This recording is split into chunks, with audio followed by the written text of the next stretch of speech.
ताप कितना प्रखर होता है, सारी वनस्पतियों को सुखा देता है। तालाब हो, सरोवर हो, नदियां हो, सभी सूख जाते हैं। किंतु कभी आपने सुना है सूर्य के ताप से समुद्र सूख गया? ऐसा कभी नहीं होता। और यही छिपी है एक अमूल्य जीवन की सीख। समुद्र की भांति स्वयं को धैर्यशील बना दोगे, स्वयं में वो संयम लाओगे, तो कठिनाइयों की धूप आपको कुछ नहीं कर सकती। आपसे वो भाप निकलकर एक मेघ बन जाएगा जो जाके सूरज को ढक देगा, और फिर होगी केवल सफलता की वर्षा। तो आइए और मेरे साथ धैर्य से कहिए, राधे राधे।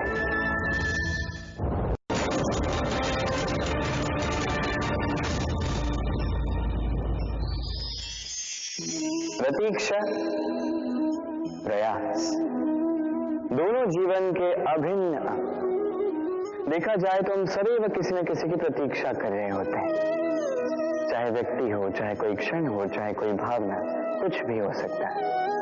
और देखा जाए तो सदैव कोई न कोई प्रयास भी कर रहे होते हैं, जैसे सफलता के आने की प्रतीक्षा, असफलता ना आए इसके लिए प्रयास, सुख आने की प्रतीक्षा, दुख न आए इसके लिए प्रयास। अब प्रतीक्षा और प्रयास का एक अत्यंत घनिष्ठ संबंध है, और वो ये कि प्रतीक्षा करने वालों को उतना ही मिलता है जो प्रयास करने वाले पीछे छोड़ जाते हैं। तो प्रतीक्षा नहीं, प्रयास कीजिए, क्योंकि प्रयास में ही सुख की आस है। राधे राधे।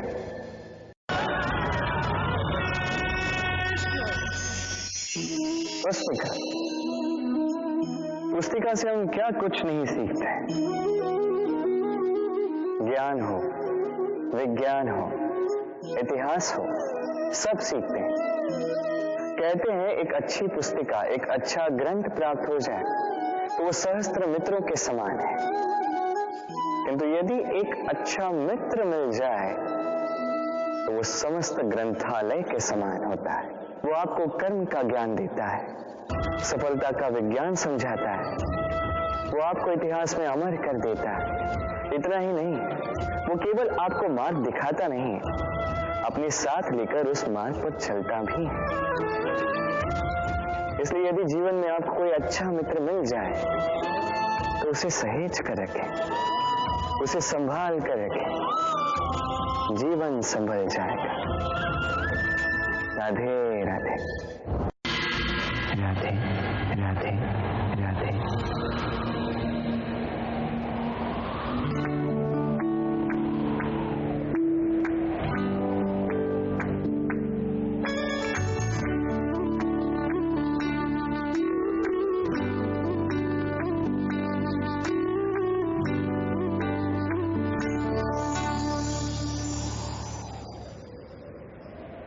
मुझे स्मरण किया कृष्ण?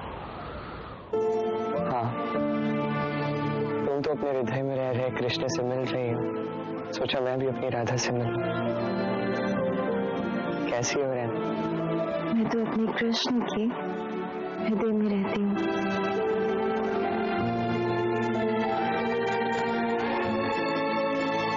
संसार में मुझसे सुखी और कौन हो सकता है, किंतु मेरे कृष्ण का मन अशांत है। क्या हुआ? कुछ बहुत बड़ा होने वाला है राधा, लोग इसे चमत्कार न समझे बस। यदि प्रेम से करोगे तो चमत्कार नहीं लगेगा कृष्ण।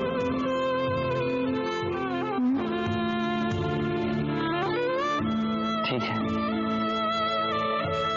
मैं वैसे ही करूंगा। अब जो भी होगा प्रेम से होगा। समस्त मथुरा ये जानने के लिए सज्ज है कि राधा के प्रेम की शक्ति क्या है, कैसे प्रेम से सब कुछ संभव हो सकता है।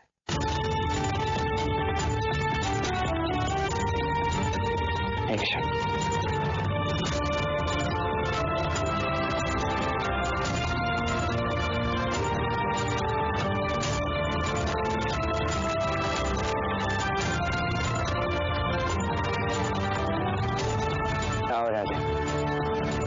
इस मिट्टी के कण कण में स्वयं को समाहित करता हूं, ये अति आवश्यक है।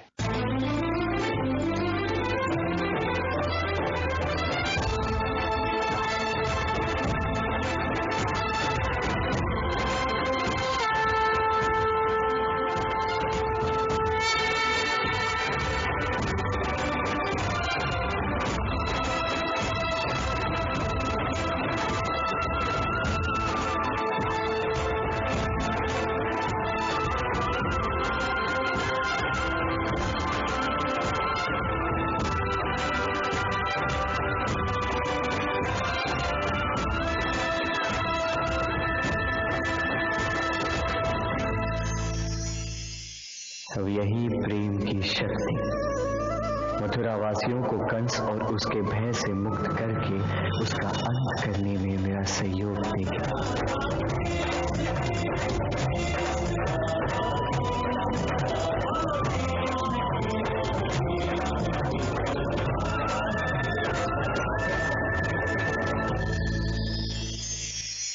संसार में तेज का स्रोत क्या है? सूर्य। संसार में मीठे जल का स्रोत क्या है? नदियां। संसार में ऊंचाई का प्रतीक क्या है? हिमालय पर्वत।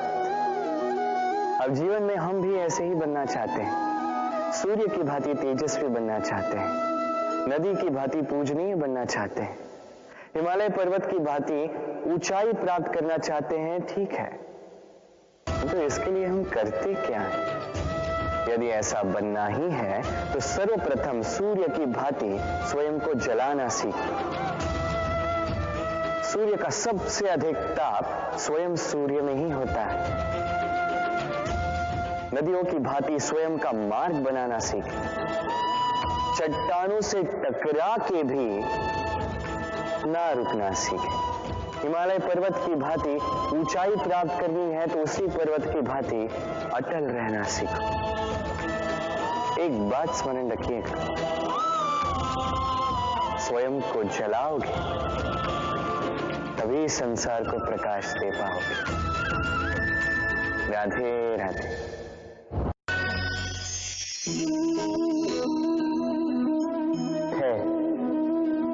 ये धैर्य क्या है? कोई गुण, कोई भाव, कोई सोच। मेरे लिए ये धैर्य एक सवारी। आप सोच रहे होंगे कि ये कैसी सवारी? सवारी तो अश्व की हो सकती है, हाथी की हो सकती है, ऊंट की हो सकती है। धैर्य की सवारी क्या होती है? चलो आपको एक बात बता देता हूं। इस संसार में ऐसी कोई सवारी नहीं है जिसने कभी अपने सवार को गिराया ना। चाहे वो ऊंट हो, चाहे हाथी, चाहे अश्व, कभी चलते चलते डगमगा ही जाते हैं। फिर वो सवार पहले गिरता है किसी के घुटनों में, फिर गिरता है स्वयं की दृष्टि में। किंतु धैर्य की सवारी ये कभी किसी को नहीं गिराती, कभी नहीं। ना वो सवार किसी के घुटनों में गिरता है, ना ही स्वयं की दृष्टि में। क्योंकि धैर्य आपको विवेक देता है, विवेक आपको योजना देता है, और योजना देती है आपको शक्ति अपने लक्ष्य को पाने की। समझे? धैर्य साथ अपने आप को और धैर्यशील बनाइए। इस धैर्य की सवारी कीजिए और फिर बस देखिए कैसे ये सवारी आपको आपके गंतव्य तक ले जाती है। राधे राधे।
वर्षा ऋतु आरंभ होते ही पक्षियों के खेलने में संताप मच जाता है। और ऐसा हो भी क्यों ना, घोंसले टूटने लगते हैं, वृक्ष गिरने लगते हैं। हर एक पक्षी अपने बचाव के लिए एक नए स्थान की, एक छाप की, एक छत की खोज में रहता है। बस एक पक्षी है जो ये सब नहीं करता। उसे ना इन सारी समस्याओं की चिंता होती है, ना ही आवश्यकता होती, और वो पक्षी है बाघ। वो इन सारी छोटी समस्याओं से बहुत ऊपर उड़ता है, मेघों से भी ऊंचा। इसलिए ये सारी छोटी समस्याएं जो आपके जीवन में आती हैं, इससे स्वयं को घिरने ना दें। अपनी सोच को ऊंची बना के रखें, आपकी ये समस्या अपने आप नीचे आ जाएगी। राधे राधे। भाग्य और कर्म, दो ऐसे शब्द जिनसे संसार घिरा है। कोई कहता है मेरे भाग्य में ये नहीं था, जो मेरा जीवन ऐसे हो जाता, जो मुझे ये मिल जाता। कोई कहता है कि मेरे पिछले जन्म के कर्म कुछ ऐसे रहे होंगे जिसके कारण इस जन्म में ऐसा भाग्य मिला। सब छोड़ दीजिए और एक बार शांत मन से सोचिए। आप जानेंगे कि भाग्य और कर्म दोनों इसी जन्म के हैं।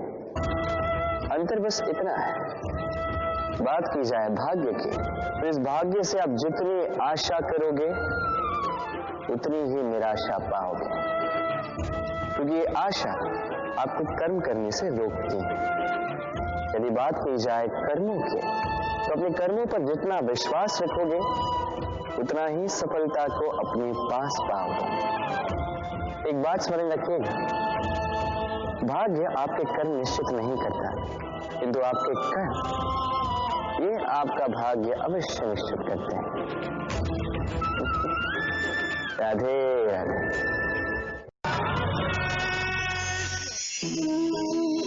मनुष्य का स्वभाव होता है सदैव वही बोलना चाहता है, कभी किसी की सुनना नहीं चाहता। किंतु उसका ये स्वभाव उसे एक बहुत बड़े ज्ञान से दूर रखता है, सामने वाले व्यक्ति के व्यक्तित्व के ज्ञान से दूर। इसलिए यदि आप किसी को पहचानना चाहते हैं, उन्हें समझना चाहते हैं, तो उन्हें रोकें, बस बोलने दें।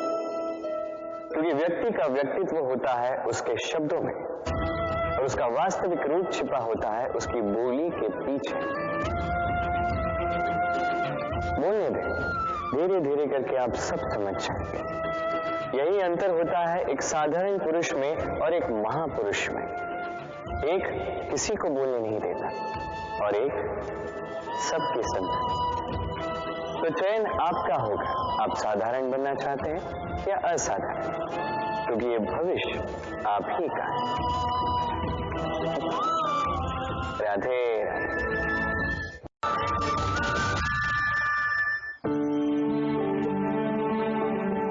कृष्ण, तुम यहाँ? मैं यहाँ।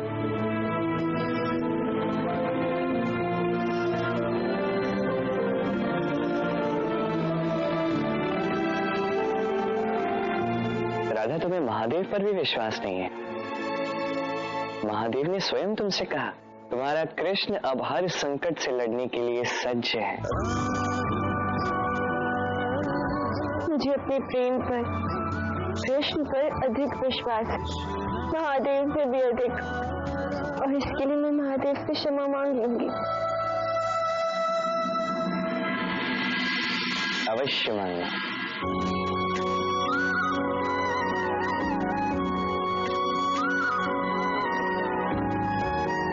बस मेरी चिंता न करना राधा, मेरे साथ तुम्हारा प्रेम है और इससे बड़ी कोई शक्ति नहीं।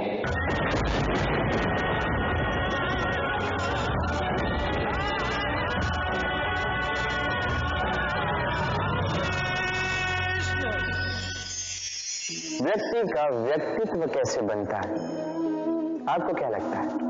व्यक्ति जन्म से अपना प्रारब्ध लेकर आता है, या आपको लगता है कि ये प्रकृति व्यक्ति के लिए उसकी नियति लिख कर देती है। नहीं, ऐसा कदापि नहीं होता। मैं आपको समझाता हूं। जब भी वर्षा होती है, किसी बूंद को देखिए। अब ये बूंद जहां गिरेगी उस पर निर्धारित करता है कि आगे क्या होगा। यदि ये बूंद गिरती है किसी खेत में, तो ये किसी नए पौधे को जन्म देगी। यदि वो गर्म तवे पर गिरी तो स्वयं को भस्म कर देगी।